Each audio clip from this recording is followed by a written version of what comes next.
Llamaré a los que no se han registrado. Carvas.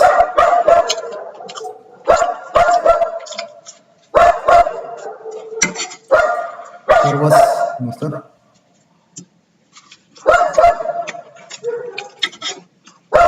Chuquipuyma. Chuquipuyma presente. Contreras.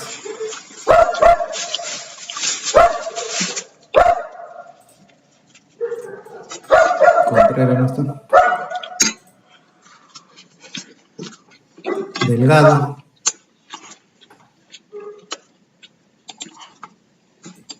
Presente, profesor, buenas noches.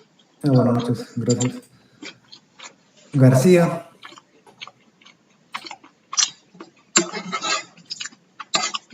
García no está. Grados.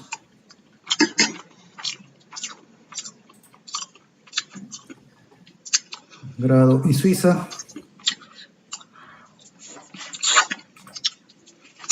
Y Suiza. Juárez.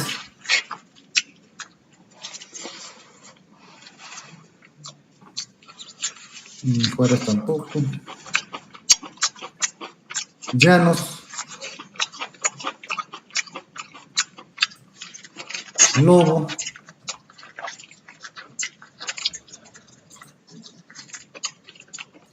Ludeña.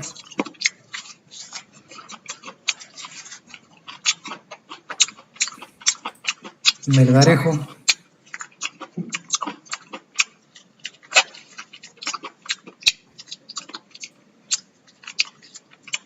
Melgarejo no está. Mendoza. Presente, profesor. Gracias. Mendoza, presente. Mostacero.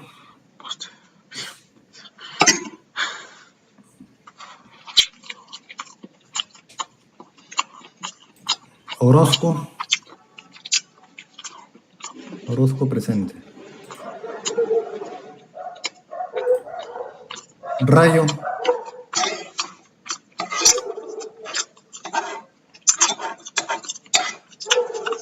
Rayo no está.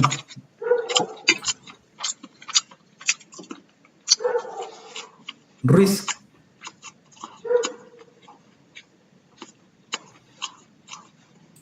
Ruiz. Salazar. No está. Soto.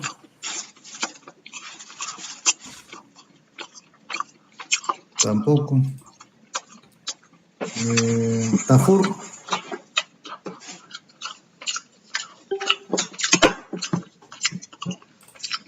Taquiri.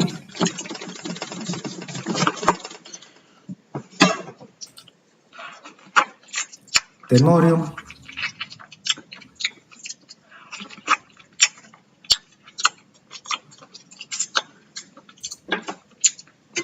Dañac. Ignacio. Ya, último llamado, ¿eh? Más rápido.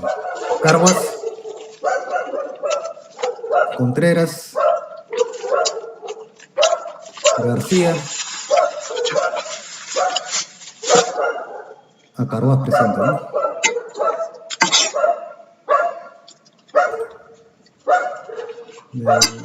Grados.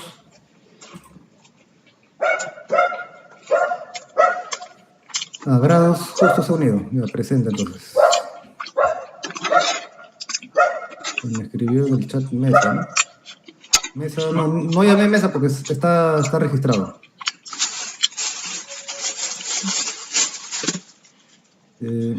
Y Suiza. Juárez. Llanos. Lobo. Ludeña.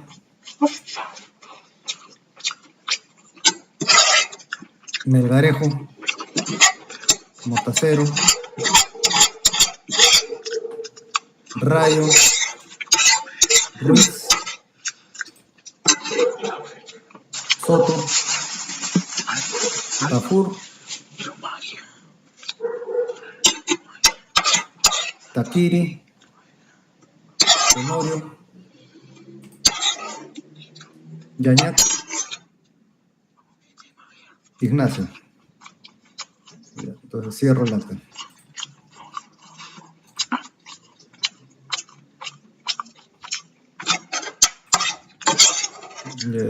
Había dicho de que iba a repetir la indicación para la tercera práctica, para los que no estaban presentes al inicio. Rápidamente, la tercera práctica va a ser un trabajo, como bien saben, un trabajo grupal.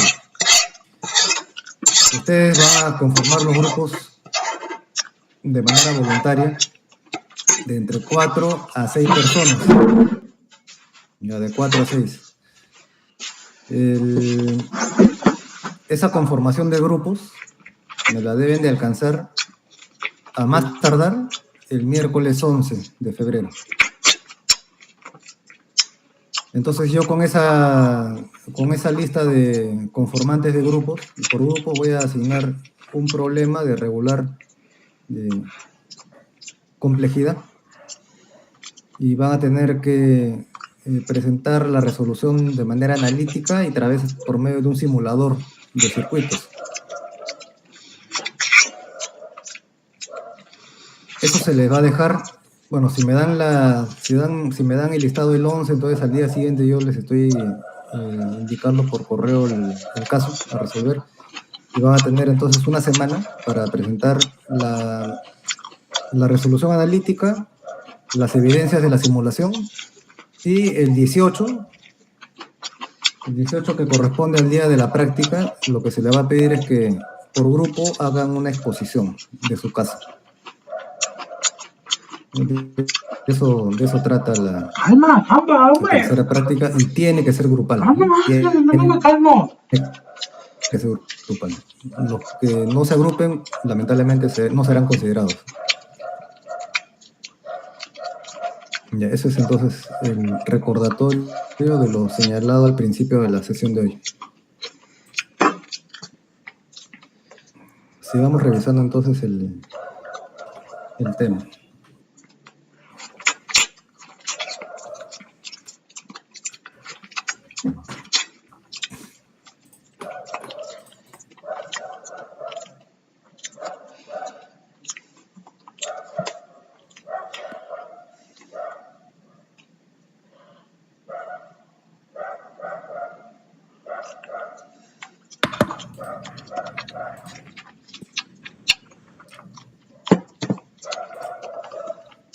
Ya habíamos visto entonces cómo se puede representar a un voltaje y una corriente por medio de fasores.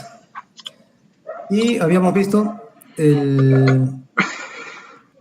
cómo se puede descomponer un número complejo en sus partes reales e imaginarias, ¿no?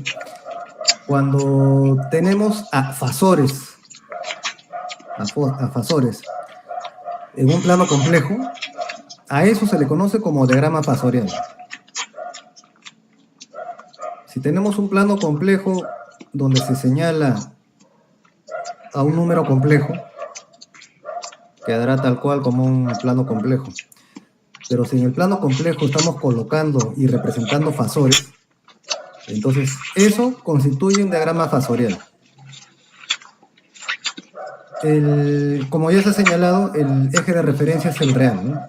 Entonces, en el sentido antihorario se considerará una dirección positiva, una dirección angular positiva.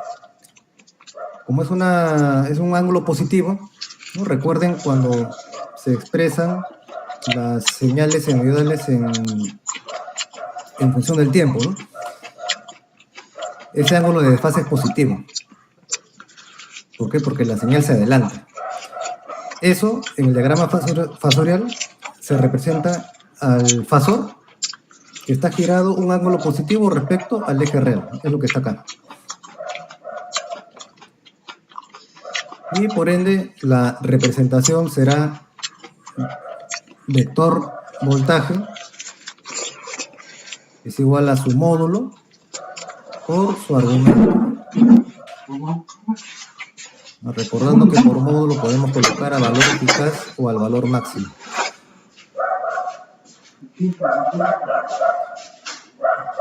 Eso es cuando la señal está adelantada, ¿no? Ahora, ¿qué ocurre en el caso contrario, ¿no? Cuando tenemos una señal que está retrasada respecto a la referencia, que para el diagrama fasorial es el eje real, ¿no? Tenemos, por ejemplo, este fasor que corresponde a una corriente I.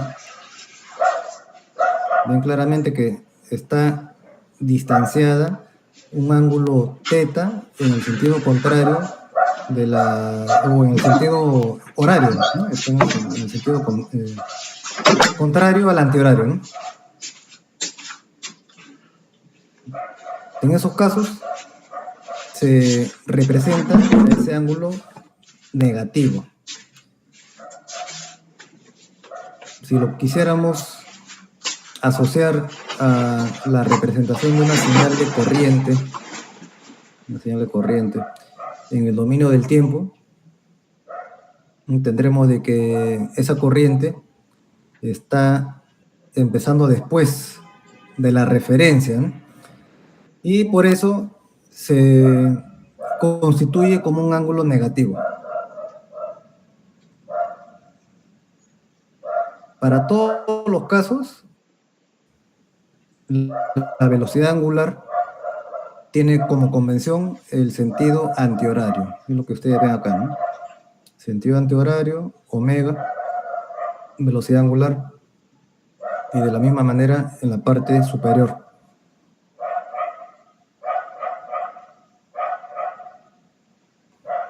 Este fasor de la corriente se puede representar entonces como su módulo y el ángulo menos θ, para señalar de que está retrasada respecto a la referencia.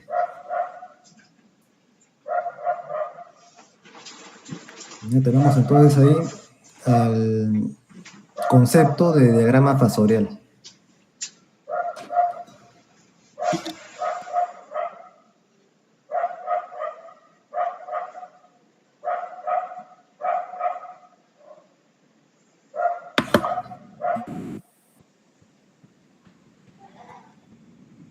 Estamos viendo de que para la definición de fasores se ha hecho la proyección del giro de un vector, ¿no? ¿Recuerdan esa imagen, no? Esta de acá, ¿no? Esta de acá, ¿no? Se hizo la proyección sobre un eje vertical que corresponde al módulo por el seno del ángulo, y la proyección en un eje horizontal que es igual al módulo por el coseno del ángulo, ¿no? Si eso lo relacionamos con los diagramas fasoriales, el eje horizontal es el real, ¿no? Y el eje vertical es el imaginario. Enlacen ustedes esas ideas, ¿no? Entonces, el coseno del ángulo multiplicado por el módulo va a constituirse como la parte real, ¿no? de ese vector, que a su vez puede ser un fasor que represente a una onda senoidal. Y es en ese sentido que vamos a considerar esta transformación entre una señal en el dominio del tiempo, como ya se ha visto, con una representación en el dominio fasorial. Y con esta representación se van a abreviar muchos pasos de los que hemos visto hasta ahora para poder hacer la evaluación de circuitos de corriente alterna con esta representación fasorial. Entonces, ¿cómo vamos a hacer esa transformación? Siempre considerando la forma cosenoidal de la señal. La forma cosenoidal.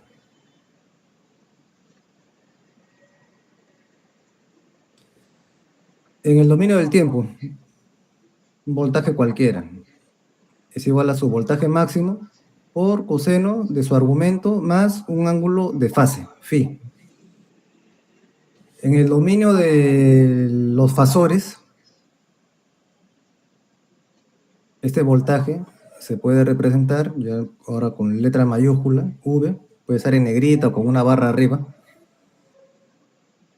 Y de la forma usual, que es la polar, colocaremos el valor máximo o valor eficaz, ¿no? Según sea el caso.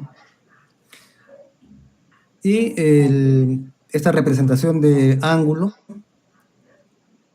y al interior el ángulo de fase, phi.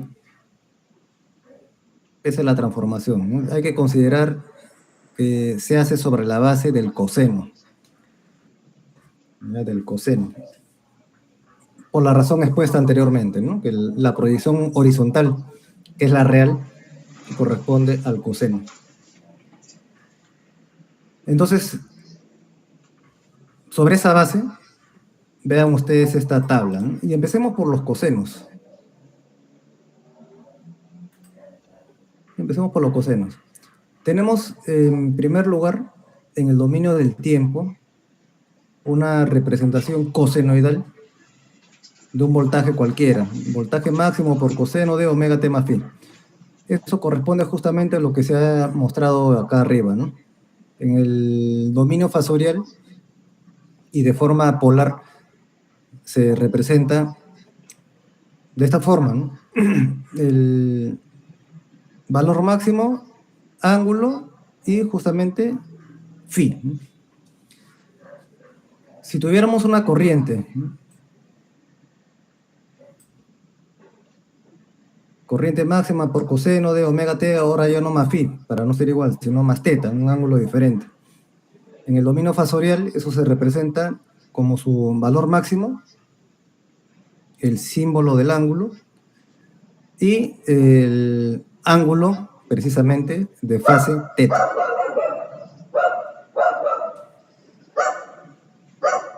¿Qué ocurre ahora cuando no tenemos de manera expresa en el dominio temporal una función cosenoidal, sino senoidal, ¿no? Puede ser el caso, ¿no?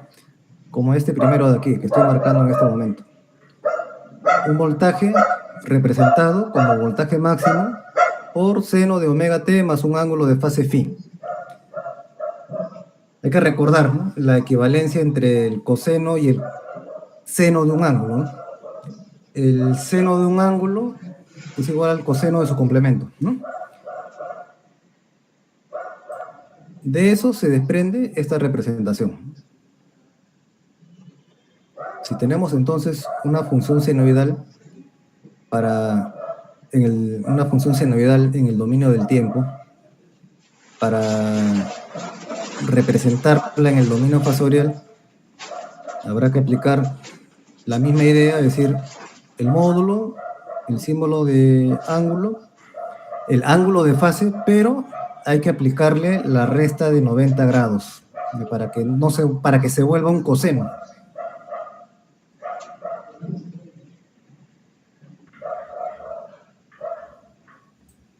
De la misma forma en la parte inferior, ¿no?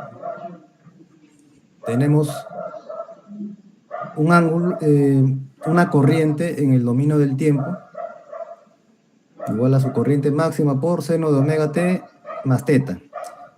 En el dominio fasorial será la corriente máxima y como argumento será ese ángulo de fase teta menos 90. Esto es puras razones trigonométricas.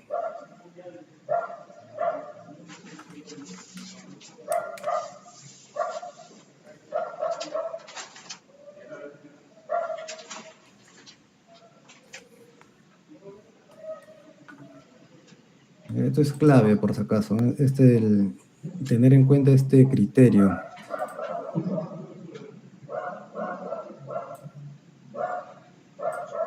Este de aquí, ¿no? Porque no siempre se les va a expresar como coseno, ¿no? Si es coseno, entonces de frente colocan valor máximo, valor eficaz y el ángulo. En cambio, si es seno, al ángulo hay que quitarle 90 grados. Les dejo un momento para que puedan tomar algún apunte.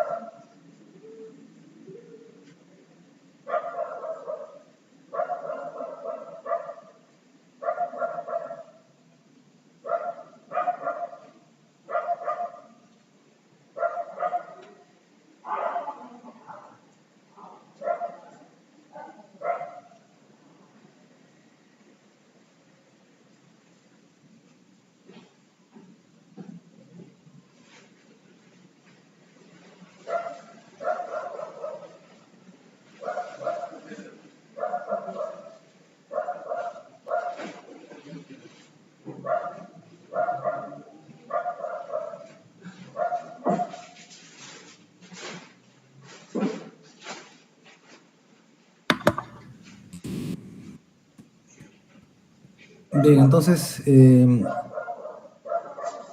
conociendo ya el concepto de fasores aplicados a las variables voltaje y corriente y el diagrama fasorial, y sabiendo de que el fasor corresponde a una representación de un número complejo, es preciso recordar operaciones con números complejos, no solamente que los vamos a orientar a fasores, porque para la resolución de los problemas vamos a necesitar hacer operaciones con fasores.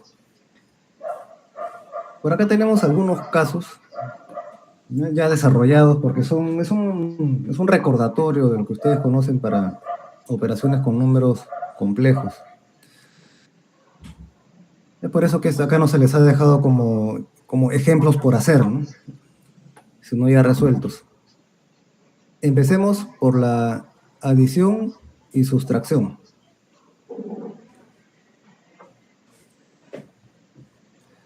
Supongamos que tenemos dos fasores,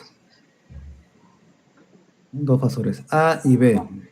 Ya saben cómo se representa, mayúscula con una barra arriba o mayúscula en negrita o una combinación de ambas representaciones, ¿no? Tenemos por acá, para cada uno de ellos, la forma exponencial, el módulo por E, la J por el ángulo de fase, el ángulo θ sub A que corresponde al fasor A y el ángulo θ sub B que corresponde al fasor B. En la representación polar, módulo y ángulo de fase θ, módulo B, ángulo de fase θB. Y en tercer lugar, la forma rectangular. La parte real, A1 más J, que es el número imaginario puro, por el componente imaginario propiamente dicho, ¿no? A2. De la misma manera para el fasor B, en su forma rectangular. Parte real más J por el componente imaginario. La suma o sustracción de fasores va a dar como resultado un nuevo fasor, naturalmente. En el caso de la suma, ¿no?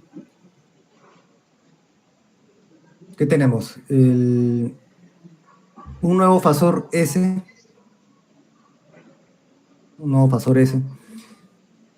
que se va a obtener a través de la adición del fasor A y el fasor B. Se suma la parte real, A1 más B1, más J por la suma de los componentes de la parte imaginaria, ¿no? A2 y B2. Parte real, parte imaginaria, y se obtiene un nuevo fasor S, el cual a su vez va a poder representarse de manera polar su módulo y su ángulo resultante. Eso va a depender de cuánto vale A1 más B1 y A2 más B2. Ese nuevo fasor S, ¿no?, tendrá su componente real S1 y su componente imaginario S2. S1 va a ser igual a A1 más B1 y S2 igual a A2 más B2. En el caso de la resta, si restamos los fasores A y B, tendremos un nuevo fasor R, por llamarlo de alguna forma. Se restan los componentes reales, A1 menos B1, más J, y se restan los componentes imaginarios, en el mismo orden que como se ha colocado los fasores. En este caso será A2 menos B2. Como ya se ha mencionado, eso va a dar como resultado un nuevo fasor R, que tendrá su módulo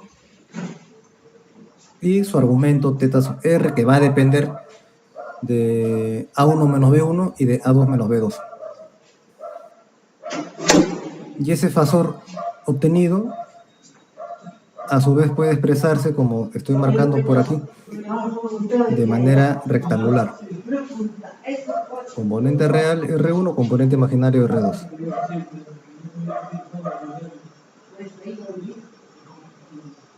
Por ejemplo, tenemos un fasor A de módulo 15 de argumento 45 grados hexagesimales. 15 por coseno 45, 10.6. Más 15 por seno 45, bueno, en este caso seno y coseno es igual, 10.6. Por otra parte tenemos un fasor B, 10 ángulo 15. Componente real, 10 por coseno 15. ¿No? Ustedes pueden agarrar su calculadora, coseno de 15 sale 0,9659. Por 10, redondeándolo, 9.66. Parte imaginaria, seno de 15 sale 0.2588. Por 10, ahí lo podemos redondear a 2,6 por J. ¿Cuál será el fasor que resulta de la suma de A con B? Voy a poner acá mejor con el resaltador, ¿no? La parte real, 10 más 9,66. Está de amarillo.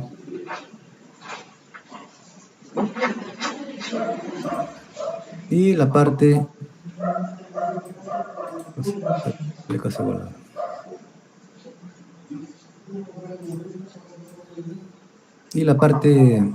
imaginaria, que es la que estoy marcando ahora de verde, 10,6 más 2,6.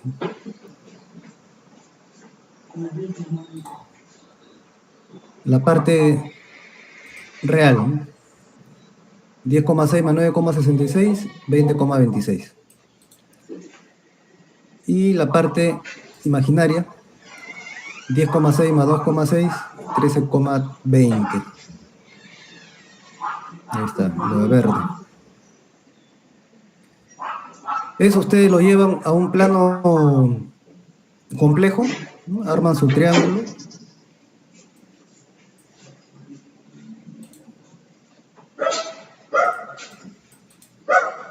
Lo voy a hacer solamente para la suma, ¿no? Ustedes arman su triángulo y en la parte real 20,26.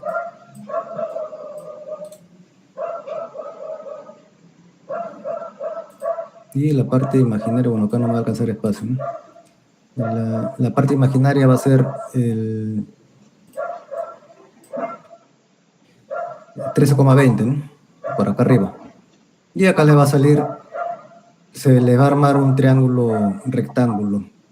La hipotenusa va a resultar 24,18, que es vendría a ser el módulo del fasor adición, ¿no?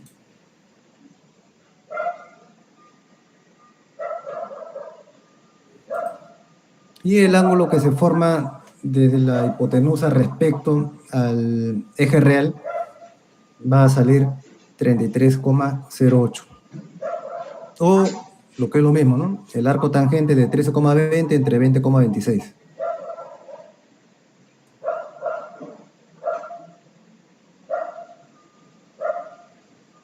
Ustedes agarran su calculadora, lo aplican arco tangente de 13,20 entre 20,26 y sale 33,08 grados hexagesimales.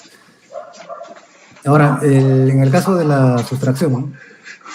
Si tenemos un fasor C cualquiera,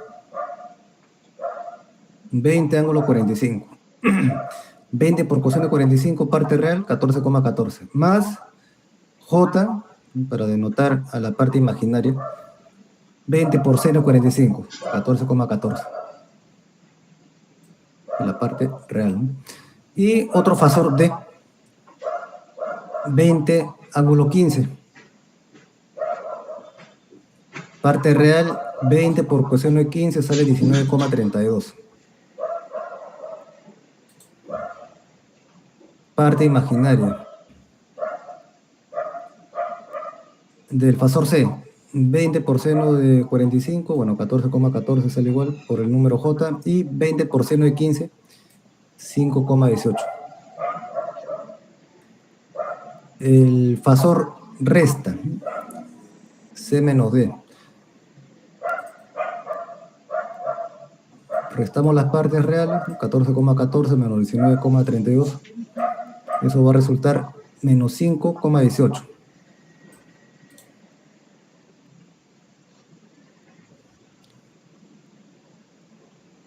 Y el color rojo, ¿no? Y en la parte imaginaria también, de acuerdo al orden que se ha colocado, será el argumento imaginario de C, 14,14 menos el componente imaginario de D, 5,18. Eso resulta 8,96. Multiplicado por J, ¿no? Entonces, en el plano complejo, le va a resultar, yo no lo voy a poner con números, solamente con formas. Un número negativo en la parte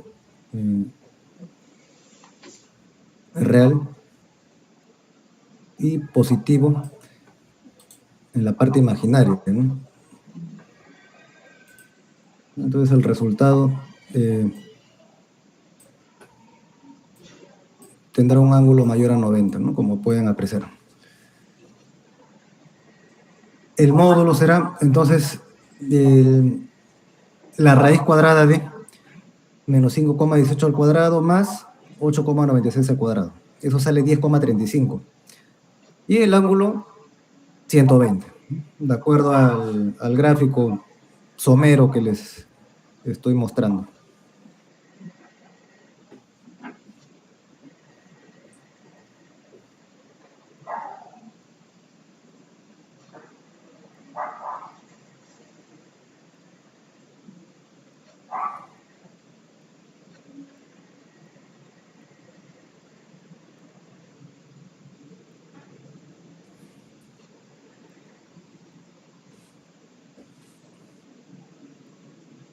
Gráficamente también se puede obtener esos conceptos básicos de vectores. Solamente que si lo colocamos en un plano complejo, eso ya va a corresponder a un diagrama fasorial, ¿no? Pero es el mismo concepto. Fasor A.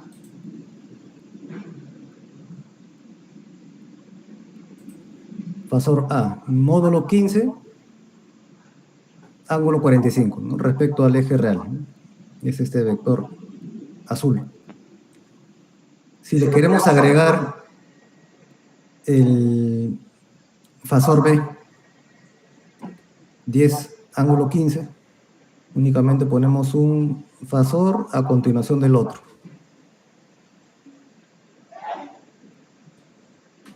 El fin de A empalmado con el inicio de B, ¿no?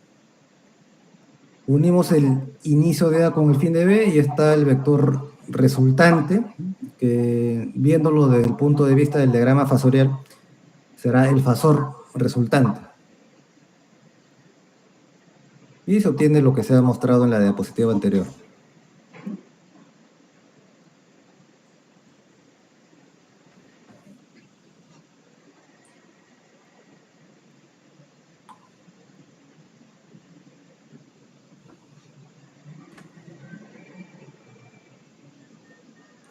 En el caso de la sustracción, tenemos una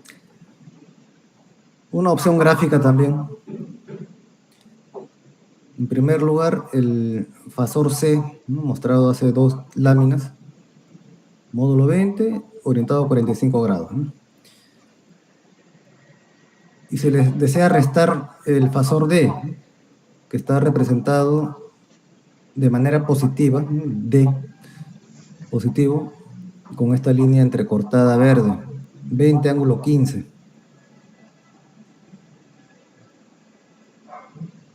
El opuesto En lugar de que apunte hacia un lado, lo giramos o lo rotamos 180 grados en sentido,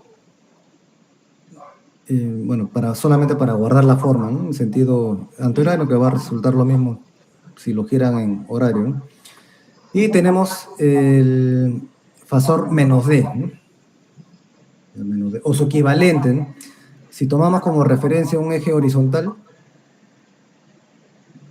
será un fasor con el mismo módulo, 20, solamente que va a formar un ángulo de 15, que era el inicial, más 180, ¿no? Es decir, 195, y eso ya será otro fasor, ¿no? Por llamarlo de alguna forma, E. De modo que se puede escribir ese fasor menos D de cualquiera de las dos maneras, ¿no? Concatenamos uno a continuación del otro, unimos el inicio de C con el fin de menos D o con el fin de E, y obtenemos el fasor resultante que habíamos llamado R, ¿no? Y resulta lo que les había mostrado hace 2 diapositivas.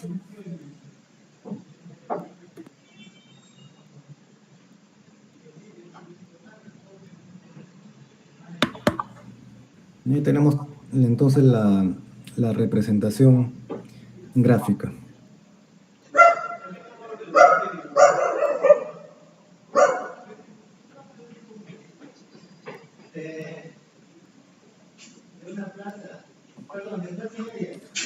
Otras operaciones fasoriales que es importante recordar, asociando siempre esto con los números complejos, ¿no? Multiplicación. Tenemos dos fasores A y B, cada uno con sus módulos, A y B, y sus argumentos, teta A y teta B. La multiplicación será otro fasor, cuyo módulo será el producto de los módulos de los fasores originales, A por B. Y el argumento resultante va a ser la suma de los argumentos individuales de cada fasor. Teta de A más teta de B, y bueno, esto va a dar como resultado valores, ¿no? A por B se le puede llamar M mayúscula, y teta de A más teta de B hay que llamarlo teta de M. Multiplicación, entonces, los módulos se multiplican y los argumentos se suman. En el caso de la división, tenemos fasor A entre fasor B, cada uno descrito como uno prefiera, como se parece acá, de manera exponencial. Y para resolver ya con la representación polar, tendremos que el fasor división tendrá como módulo A entre B, los módulos de los fasores que están interviniendo, y el argumento será la resta, la diferencia de los argumentos de los fasores que están interviniendo en la división, teta de A menos teta de B. Y eso se puede reescribir: A entre B le podemos colocar un nombre cualquiera, como por ejemplo D, y a la resta de teta de A con teta de B, teta de D. En conclusión, para la división dividimos los módulos y restamos los ángulos.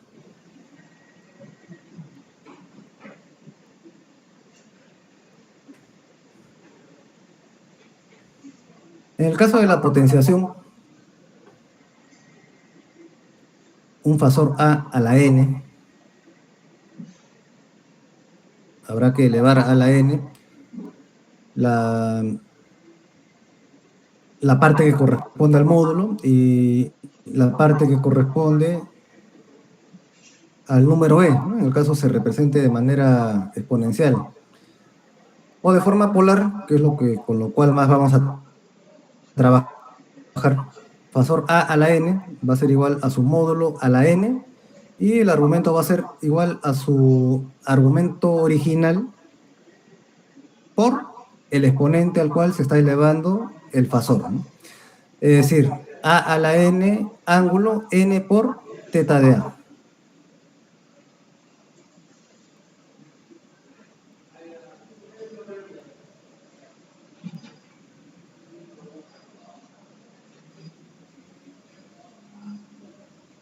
Entonces ahí tenemos la potenciación. En el caso de la radicación, lo que más se va a emplear y en la práctica lo que más se utiliza es la raíz cuadrada. Pero acá les he traído la forma más genérica, que es la enésima raíz de un fasor A. De manera polar, que es la forma más práctica, se determina obteniendo en primer lugar la raíz enésima del módulo, es decir, la raíz enésima de A. Y el argumento se obtiene a partir de esta expresión. El argumento original, teta más 2 por pi por q.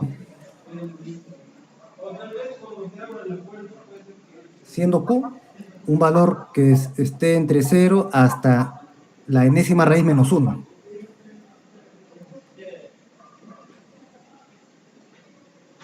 ¿No? Por ejemplo, ¿no? Si fuese la raíz cuadrada, ¿no? N sería 2, ¿no? Y n menos 1 es 1, ¿no? Entonces el argumento sería teta más 2 por pi por 1, todo eso entre 2. Y ese sería el argumento de la raíz cuadrada del fasor A. ¿No? Solo que acá está, como les he señalado, está la representación más genérica.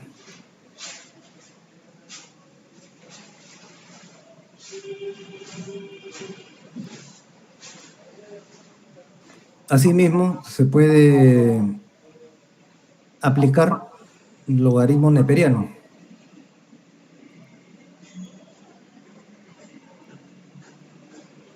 El logaritmo neperiano de un fasor A se obtiene de esta manera, ¿no?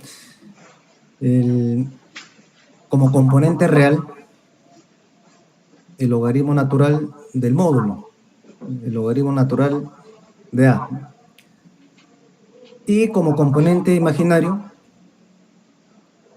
el argumento del fasor original, es decir, J por teta de A.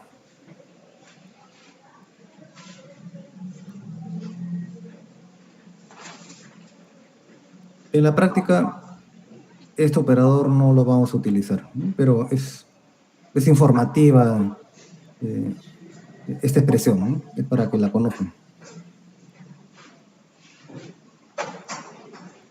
Luego hay una expresión que es común utilizar cuando se trabajan con números complejos y ahora, como lo vamos a ver, con fasores, que es el conjugado, ¿no? Supongan que tenemos un fasor A, su representación rectangular A1 más J A2, o su representación polar A y el ángulo que contiene a su argumento teta de A. El conjugado se representa agregándole al fasor original un asterisco.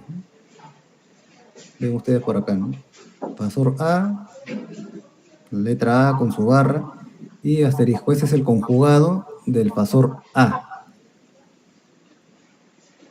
¿A qué corresponde el conjugado? A la versión original, solamente que con el signo contrario en la parte imaginaria, ¿no? Es como si tuviera un reflejo del fasor dentro del diagrama fasorial. Regreso por acá. Es como si tuviera un reflejo del fasor original respecto al eje real, ¿no? reflejado este fasor al otro lado, ¿no? Nada más. Ese es el conjugado. Pueden ver ustedes de que el componente real se mantiene y el imaginario cambia, ¿no? En sentido contrario. Eso es lo que está indicado aquí. El conjugado será A1, ya no más J2, sino menos J2. Y por consiguiente, en la expresión polar, lo único que va a cambiar es el ángulo, ¿no? El argumento. Ya no será teta de A, sino menos teta de A.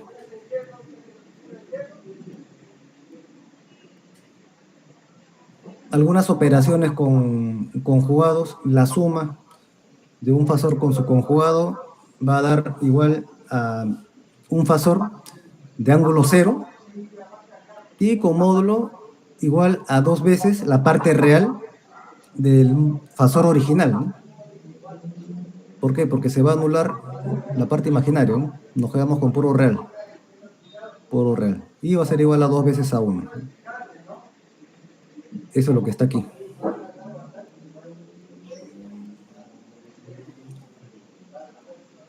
¿Qué pasa si en lugar de sumar restamos un fasor con su conjugado? Ahora lo que vamos a obtener es un número imaginario puro. ¿Por qué? Porque estamos anulando la parte real, ¿no? A1 y menos A1 se van, ¿no? Y nos quedamos con solamente A2 y A2, será 2 veces A2. Y si estamos expresando de que el fasor original tiene un valor positivo en el eje imaginario, entonces esto se va a duplicar, ¿no? Será 2A2 y el ángulo 90, positivo.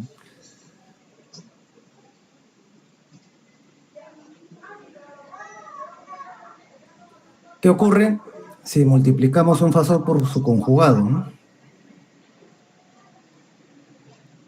Podemos asociar estas dos expresiones del fasor y su conjugado, ¿no? Y asociarlo con lo que tenemos aquí en la columna de la izquierda, la multiplicación, ¿no? Se multiplican los módulos a por a al cuadrado y se suman algebraicamente los argumentos. Teta de a menos teta de a, 0, ¿no? De modo que el producto de un fasor con su conjugado nos va a dar un número real, ¿no? De valor a cuadrado.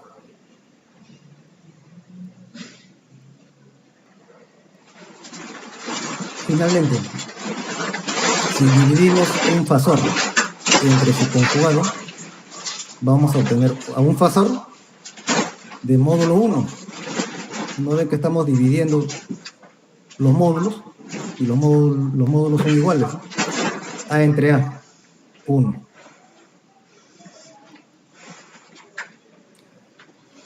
En cuanto al argumento, si lo relacionamos con lo que tenemos en la columna de la izquierda, con la división, vamos a tener teta de A menos teta de A, ¿no? Teta de A menos teta de A. Eso va a dar como resultado 2 veces teta de A.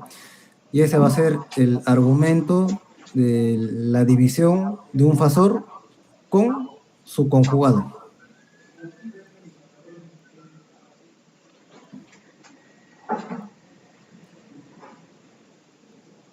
Bien, por acá tienen entonces un resumen de las principales operaciones fasoriales.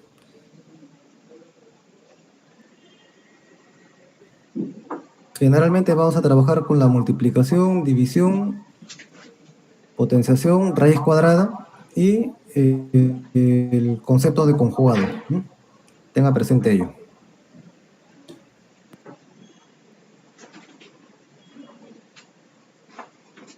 ¿Tienen preguntas hasta este punto?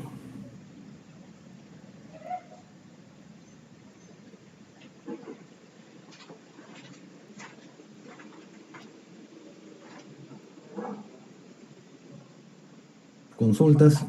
Si está claro, también, por favor, me lo indican.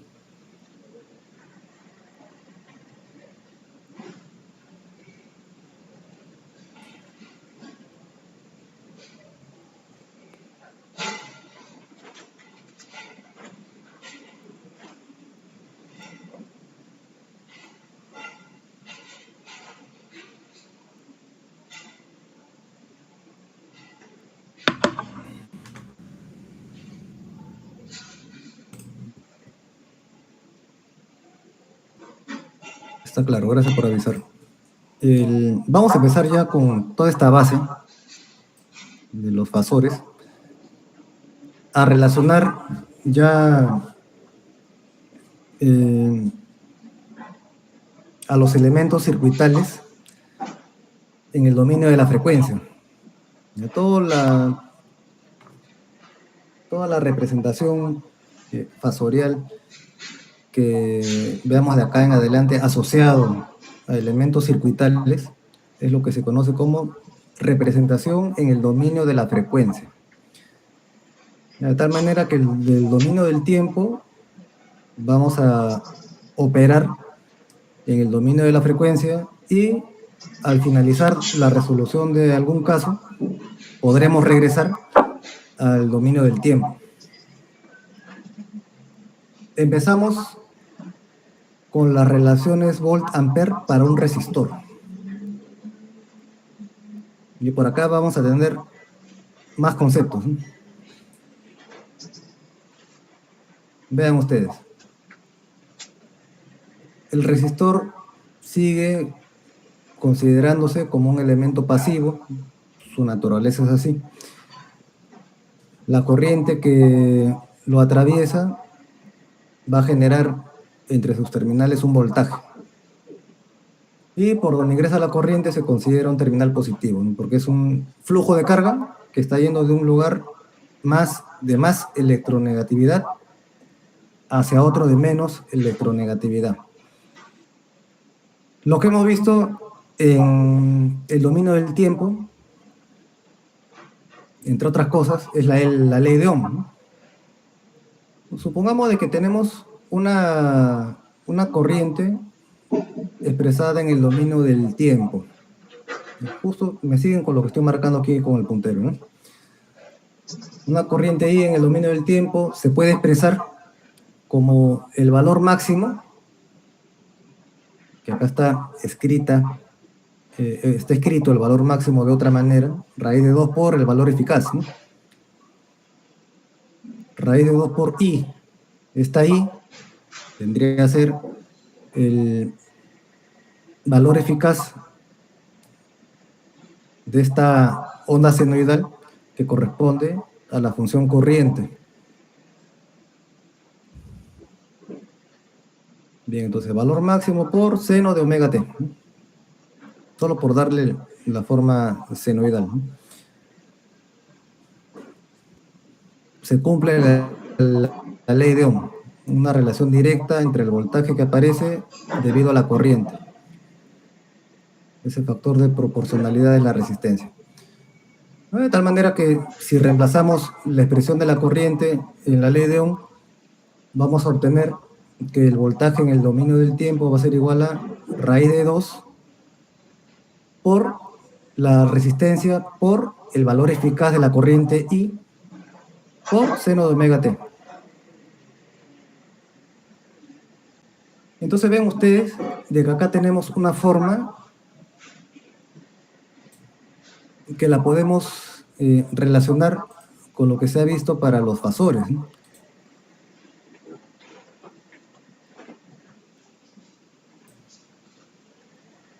Tenemos una función tensión, un valor por seno de omega t. Es la misma forma que hemos visto en las diapositivas anteriores, ¿no? De esta manera se puede expresar la ley de Ohm con fasores, ¿no? Vean ustedes la notación en el dominio del tiempo, ¿no? Y aprecien la que se va a usar para el dominio de la frecuencia o en dominio fasorial.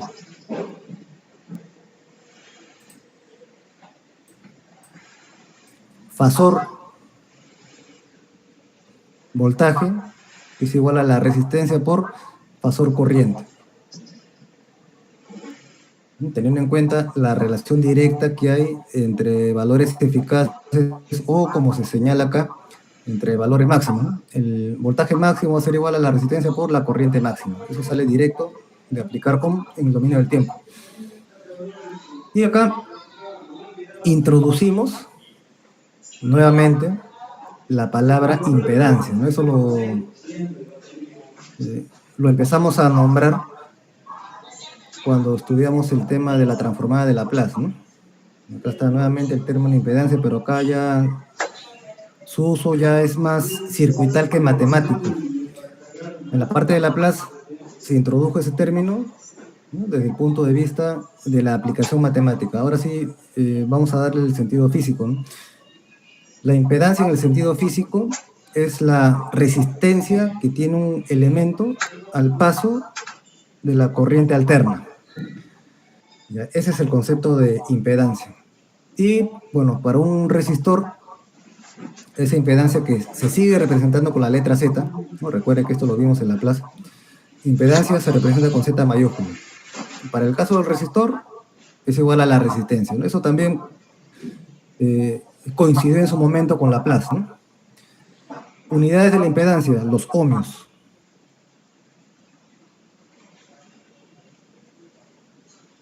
Y así como tenemos a la impedancia, que será la resistencia al paso de la corriente de la corriente alterna, por decirlo en corto o brevemente, la admitancia es lo contrario, ¿no? La admitancia es la facilidad que presenta un elemento al paso de la corriente alterna. Y si la impedancia está en ohms, la admitancia lo será en Siemens, ¿no? Es algo parecido a lo que vimos en su momento. Hay esa correspondencia. Ohms y Siemens. Ohms impedancia, Siemens admitancia. De manera fasorial, la admitancia será la inversa de la impedancia, ¿no? Es como lo que se vio en el primer tema de este curso, ¿no? La resistencia y la conductancia, ¿no? La conductancia es la inversa de la resistencia. De la misma manera, la admitancia es la inversa de la impedancia, y eso lo pueden visualizar aquí, solamente que expresado de manera fasorial, ¿no? Y para el caso del resistor, numéricamente será igual a 1 entre la resistencia. Entonces, en este caso, nada ha cambiado, ¿no? Nada ha cambiado respecto a los circuitos resistivos. Numéricamente, la admitancia va a ser igual a la conductancia. G, ¿no? En su momento habíamos visto de que la simbología de la admitancia era la letra G mayúscula, ¿no? Numéricamente, entonces, la admitancia va a ser igual a la conductancia para un resistor, ¿no? Solo para un resistor. Para el inductor y el capacitor vamos a ver que no es lo mismo. Ejemplo. Un ejemplo numérico. Si tenemos una resistencia de 5 ohmios, entonces la impedancia correspondiente va a ser 5. Impedancia Z. Admitancia Y mayúscula es la inversa de la impedancia, 1/5, es decir, 0,2, ¿no? Y las unidades es ohmios a la -1, pero en el sistema internacional es el Siemens. 0,2 Siemens será la admitancia de la resistencia de 5 ohmios.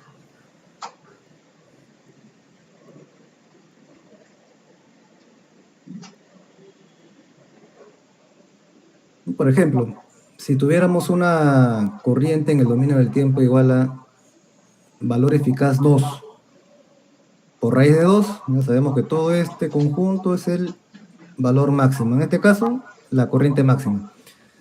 Corriente máxima, 2 raíz de 2, por seno de omega t. Para el caso práctico, la frecuencia es 60 Hz. 60 Hz. Por 2 por pi sale 376.99. Eso se redondea frecuentemente a 377. Entonces, cada vez que ustedes vean que el argumento de la función senoidal es 377, es porque corresponde a un sistema que tiene como frecuencia 60 Hz. Ya de frente ya. 377 es lo que corresponde a una velocidad angular de 60 Hz. A una frecuencia, perdón, de 60 Hz. Aplicando Ohm por aquí, la corriente por esta resistencia que se había puesto a manera de ejemplo, y da como resultado el voltaje en el dominio del tiempo. Si lo expresáramos como un fasor, ¿no? Hagamos el ejercicio mental, ¿no? Esta corriente, expresada como fasor, y considerando como módulo al valor eficaz, ¿no? Al valor eficaz, este de aquí. Entonces, el fasor corriente sería 2 ángulos 0, ¿no? 2 ángulos 0. ¿Por qué? Porque dentro del seno tenemos 377t más 0, ¿no? Pues no se indica nada, ¿no? El ángulo de fase es 0. Por consiguiente, el vector fasor corriente sería 2 ángulos 0. Y en el caso de voltaje, el fasor correspondiente sería 10 ángulo 0. Es por eso de que para el resistor el voltaje y la corriente alternos no están desfasados, ¿no? Ven ustedes que en un caso tenemos 2 ángulos 0 y en otro 10 ángulos 0. No existe desfase. No hay un ángulo de desfase. Cuando dos funciones no presentan un desfase, se señala de que están en fase. De modo que si nos referimos ahora a esta corriente y a este voltaje, se dirá entonces, ¿no?, que la corriente está en fase con la tensión, o al revés, ¿no?, viceversa, que el voltaje está en fase con la corriente. Gráficamente lo pueden apreciar acá a la derecha.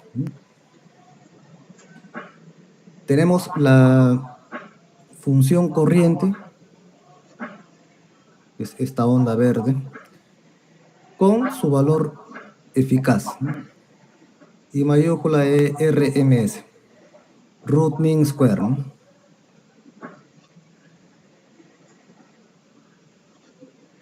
La onda que corresponde al voltaje o a la tensión es esta de color rojo.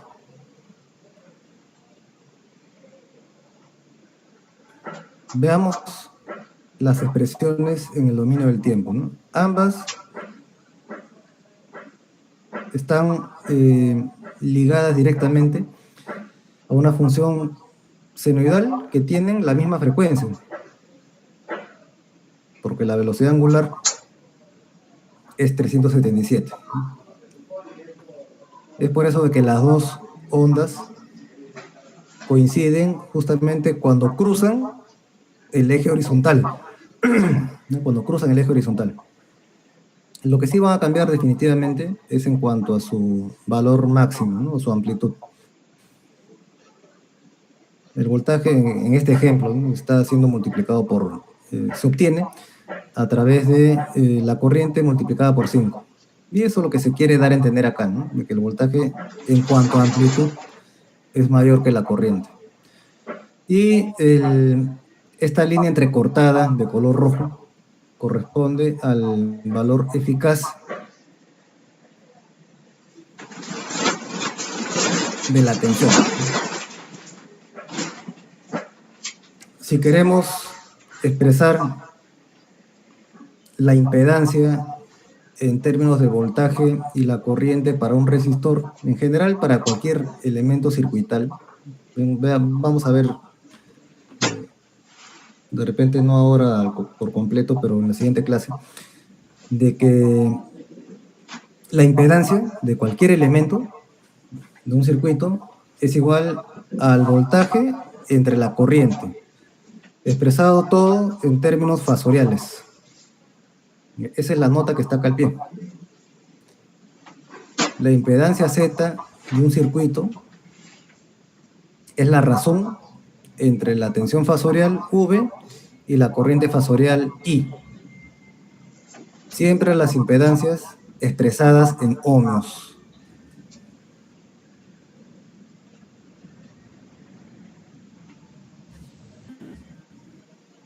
Ahí tenemos entonces las relaciones volt-ampere para un resistor. Ahora veamos un poco más, ¿no? Podemos representar lo que se vio en el dominio del tiempo y un gráfico en el dominio del tiempo, en un diagrama fasorial o también en un plano complejo. Veamos justamente lo que estábamos mencionando como ejercicio mental, ¿no? ¿Qué ocurre cuando expresamos ya todos los elementos como fasores? Fasor voltaje. Raíz de 2 por su valor eficaz, ángulo 0. Como el voltaje y la corriente están en fase, entonces el argumento del fasor corriente, y justamente donde estoy colocando acá el puntero, acá tengo el fasor corriente, su argumento es 0, ¿no? ¿Por qué? Porque el voltaje y la corriente están en fase, no tiene por qué cambiar. Y el módulo de la corriente se puede expresar como la raíz de 2 por su valor eficaz. Ley de Ohm expresada fasorialmente. Voltaje es igual a impedancia por corriente, o si despejamos la impedancia, esta es igual al fasor voltaje entre el fasor corriente. Ustedes tienen que hacer la comparación con la ley de Ohm clásica, ¿no? Resistencia es igual a voltaje entre corriente. Es lo mismo que se vio en su momento, solamente que lo estamos amplificando ya de manera fasorial.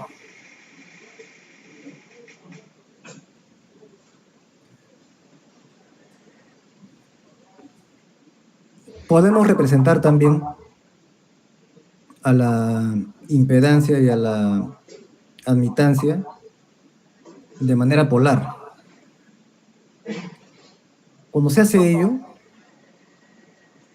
cuando se hace esta representación, se le denota a la impedancia y a la admitancia complejas. Impedancia Z es igual a su módulo, que va a ser igual a la resistencia, y no hay ángulo de fase. No hay ángulo de fase. ¿Por qué? Porque si estamos viendo de que el voltaje y la corriente están en fase, entonces Z tiene que ser 0, ¿no? Porque el ángulo de la impedancia compleja sumado con el ángulo del fasor corriente deben dar como resultado el ángulo del fasor voltaje. Es decir, ¿no? El argumento de la impedancia no debe de cambiar, no debe de modificar el fase o el desfase que hubiera entre la corriente y el voltaje. No tiene por qué cambiarlo, ¿no? El voltaje y la corriente están en fase. Es por eso de que en la representación polar, la impedancia compleja es igual al valor de la resistencia y el ángulo es cero. Así vamos a representar a un resistor como fasor. Y en el caso de las admitancias va a ser lo mismo, solamente que el módulo va a cambiar, ¿no? El módulo de la admitancia será la conductancia G. Y el ángulo es cero, ¿no? ¿Para qué? Para que el voltaje y la corriente estén en fase.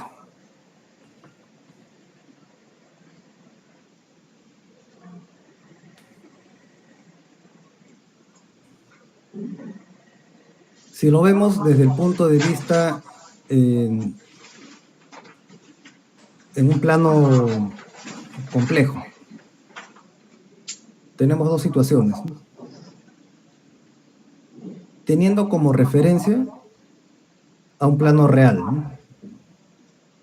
Plano real. Tenemos la impedancia compleja Z, y si le damos valores de lo que se mencionó acá en la diapositiva anterior, habíamos dicho de que la resistencia vale 5 ohmios, ¿no?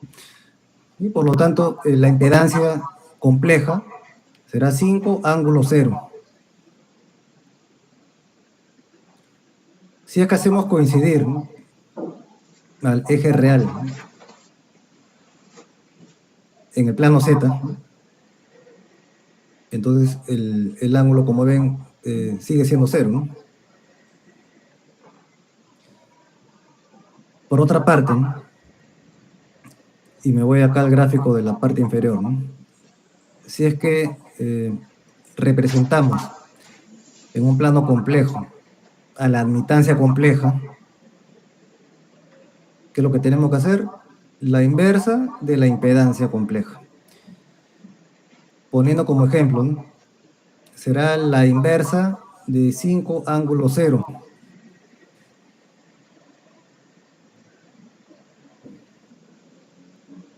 La inversa de 5, 0,2. Y el ángulo no cambia, ¿no?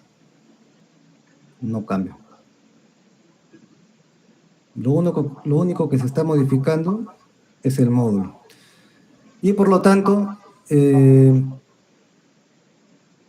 manera fasorial, a la admitancia se le representa de esta manera, ¿no?, haciéndola coincidir con el eje real. ¿Por qué? Porque efectivamente es un número real, ¿no? No tiene ningún componente imaginario. Está justo sobre el eje real.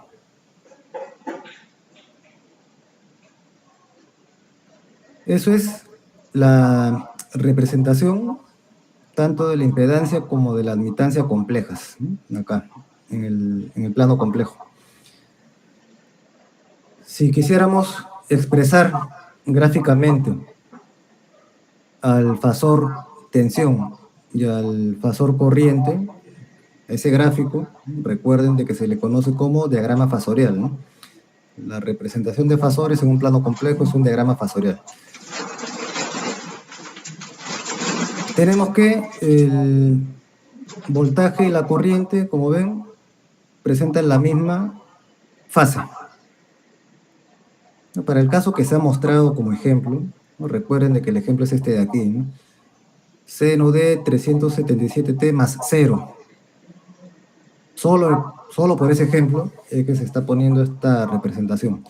Si es que hubiera algún ángulo de fase, lo voy a poner por acá, ¿no? Imagínense de que sea el seno de 377t más 30.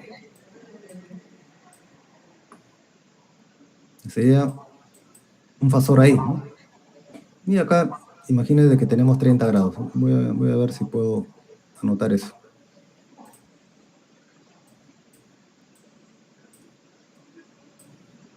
Y 30 grados. Como estamos viendo de que los fasores tensión y corriente están en fase cuando se trata de un resistor,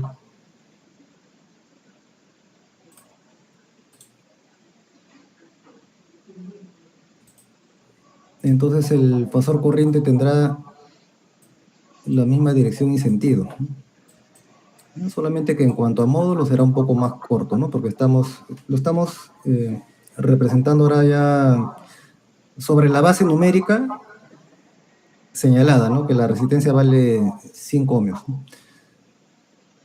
Y por eso que el módulo del voltaje va a tener que ser mayor que el módulo de la corriente.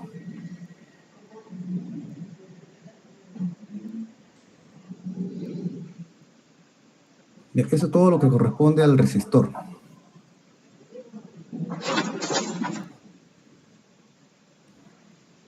El asunto cambia cuando ya tenemos a inductores y capacitores.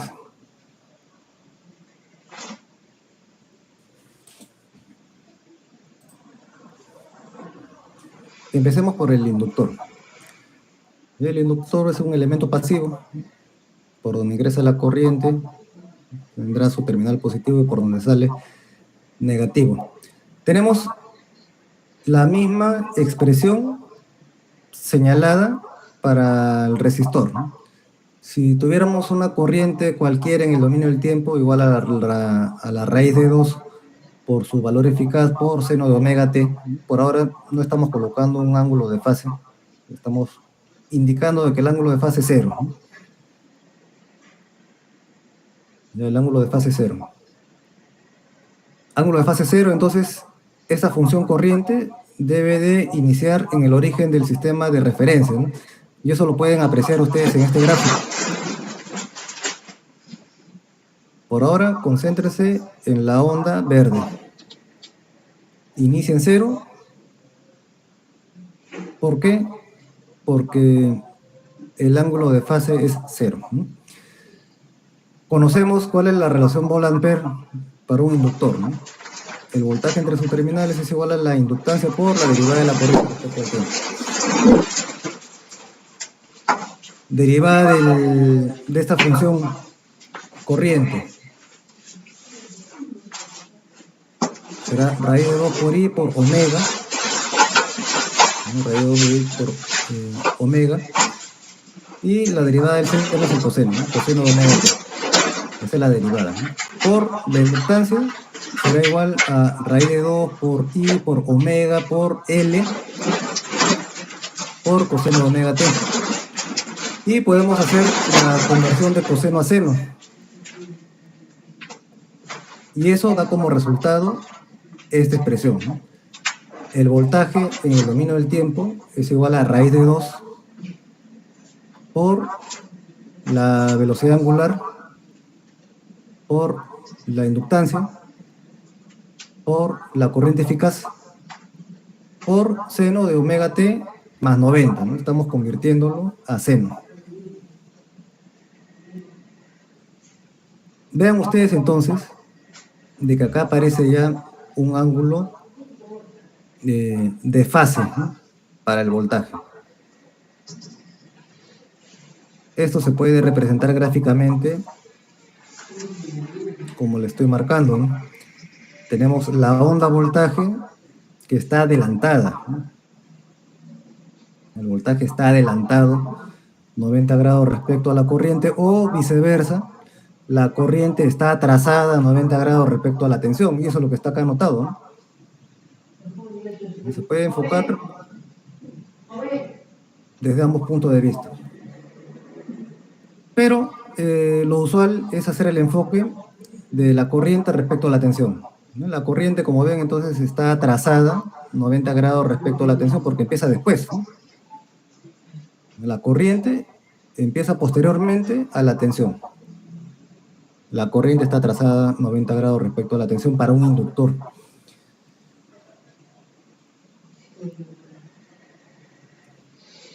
Bajo estos términos, entonces, retomemos la expresión fasorial y de la mano con el concepto de impedancia. Miren por acá, ¿no? Tenemos, para hacer la similitud con el caso del resistor,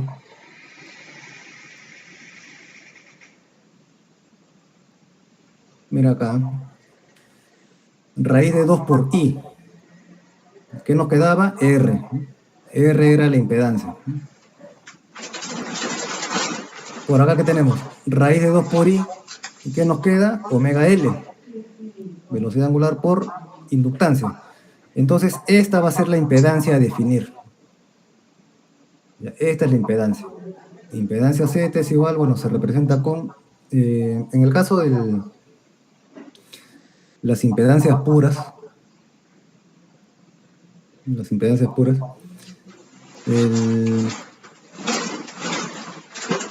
a este término se le conoce como reactancia. Ya, la reactancia.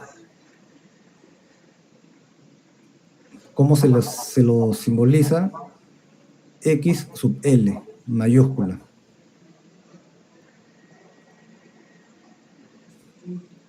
Y como se está definiendo entonces esa reactancia, que para el caso del inductor puro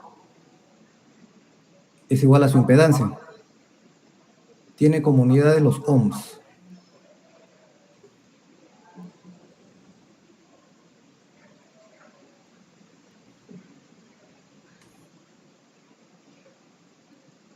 ¿Cómo hacemos la relación entonces de la ley de Ohm para el caso de un inductor puro? Únicamente reemplazamos en lugar de la impedancia, lo que nos está quedando es la reactancia, X sub L. Voltaje fasor es igual a reactancia por corriente fasor. Si lo quisiéramos expresar ya no como fasores, sino en cuanto a valores máximos o valores eficaces, se puede hacer la equivalencia y se consigue, ¿no?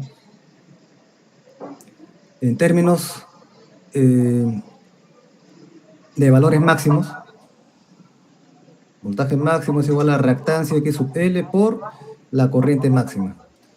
Y así como se ha definido la admitancia para el resistor, se hace lo mismo para el inductor. Para el caso del inductor puro, la admitancia, que va a estar en Siemens, siempre va a ser en Siemens, va a ser igual a la inversa de la reactancia, ya se ha dicho que es omega por L.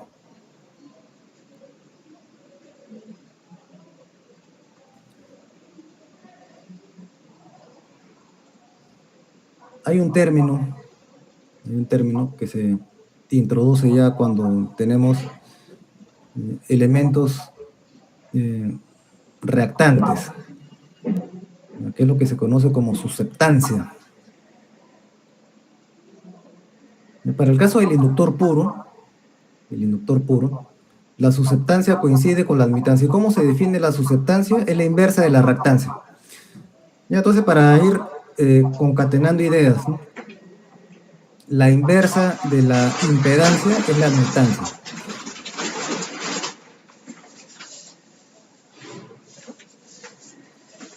Y en el caso particular del inductor, se define a la inversa de la reactancia como susceptancia. Hay que relacionar impedancia con admitancia y reactancia con susceptancia. En este caso, numéricamente, la susceptancia y la admitancia son iguales.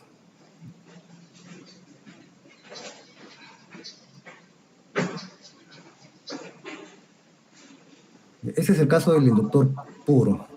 Ahora, en la práctica no se encuentran necesariamente inductores puros. ¿Por qué? Porque los elementos no van a tener solamente partes que van a ser, que van a oponerse al paso de la corriente y van a generar un flujo magnético, como es el caso de las bobinas, ¿no? Sino que hay una resistencia inherente. Es por eso de que realmente lo que tenemos son impedancias que poseen parte resistiva y parte inductiva. En el caso de los inductores, ¿no? Por ahora nos estamos concentrando en los inductores. ¿Cómo se representa a una impedancia real? Una impedancia real tendrá una componente, por real me refiero a una impedancia en la práctica. Una impedancia en la práctica tiene componente real, ya para referirme a la parte matemática, ¿no? Una parte real y una parte imaginaria. Estamos viendo de que hay impedancia que corresponde a una resistencia pura y una impedancia que corresponde a un inductor puro. La combinación de ambos da como resultado una impedancia ya que ocurre realmente en la práctica. Fasor, impedancia. Parte real, R, que corresponde a la resistencia. Parte imaginaria, J, que está multiplicado por X, siendo X la reactancia. Y la reactancia, como ya se dijo, para el caso del inductor es omega por L, es decir, velocidad angular por inductancia. Y de esta forma se puede expresar a una impedancia que posee resistencia y reactancia inductiva, ¿no? Por ahora estamos con inductores, como le digo, ¿no? El mismo concepto lo vamos a ver ya, bueno, ya será el lunes, para el capacitor, ¿no? Por ahí hay una pequeña diferencia. Así como tenemos la impedancia, sabemos de que su inversa es la admitancia.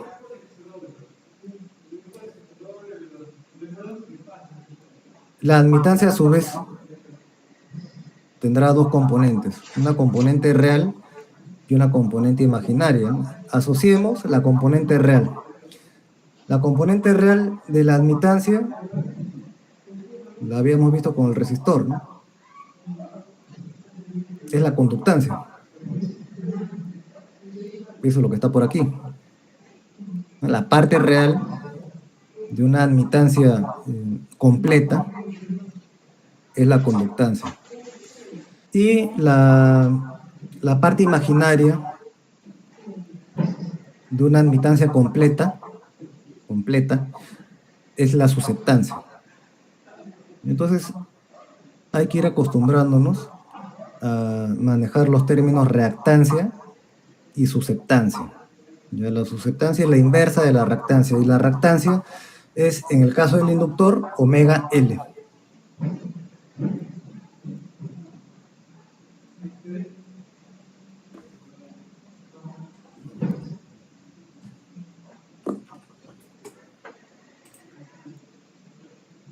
Vamos a dejar hasta aquí la clase. Voy a anotar que nos estamos quedando en la diapositiva 22.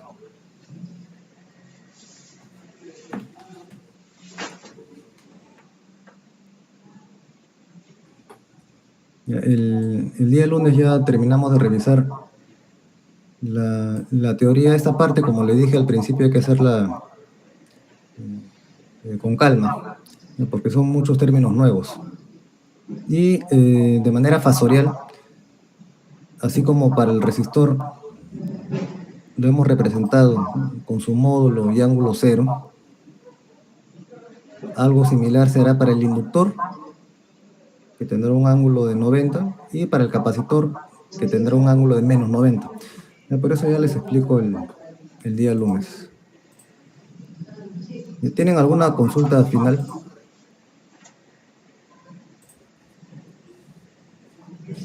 No, lo que sí les voy a pedir es que repasen bien estos términos, ¿no? Porque los vamos a repetir ya con frecuencia.